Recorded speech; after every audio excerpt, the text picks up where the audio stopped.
दिल्ली की रेखा गुप्ता सरकार पूर्व मुख्यमंत्री अरविंद केजरीवाल द्वारा कराए गए चांदनी चौक पुनर्विकास परियोजना की जांच करवा सकती है।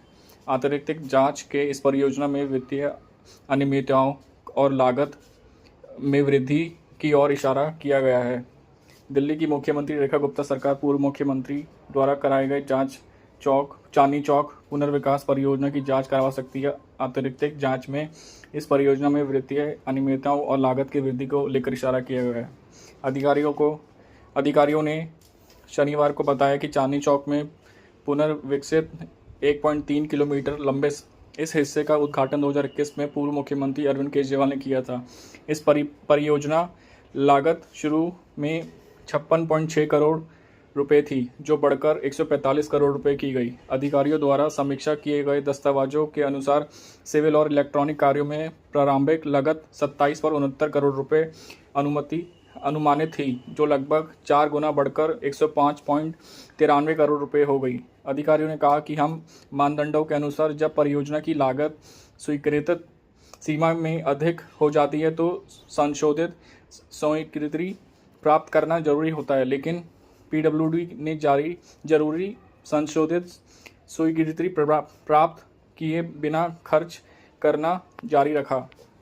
समीक्षा रिपोर्ट में यह भी कहा गया कि पीडब्ल्यूडी ने 100 करोड़ रुपए से अधिक की परियोजनाओं के लिए जरूरी कदम नहीं उठाए। कैबिनेट की जांच से बचने के लिए 145 करोड़ रुपए से संशोधित अनुमान की बजाय केवल 40 करोड़ रुपए का अतिरिक्त प्रारंभिक अनुमान पेश किया। पीडब्ल्यूडी की आंतरिक रिपोर्ट में यह भी पाया गया है कि परियोजना को नए टेंडर जारी किए बिना उसी ठेकेदार के माध्यम से पूरा किया गया जो खरीद मानदंडों को सीधा उल्लंघन करता है।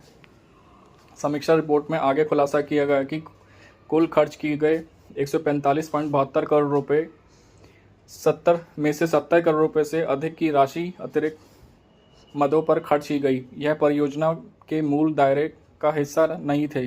कुल मिलाकर परियोजना के अस्वीकृत व्यय से संबंधित अनियमितताएं 370 करोड़ रुपए से अधिक की थी। दिल्ली के पीडब्ल्यूडी मंत्री प्रवेश वर्मा ने कहा कि चांदनी चौक पुनर्विकास परियोजना इस बात की एक जीता जागता उदाहरण है कि कैसे नियमों का ताक पर रखकर जनता के पैसे का दुरुपयोग किया जा सकता है। 2019 में तत्कालीन प्रभारी मंत्री के कार्यकाल में लागत में भारी वृद्धि हुई।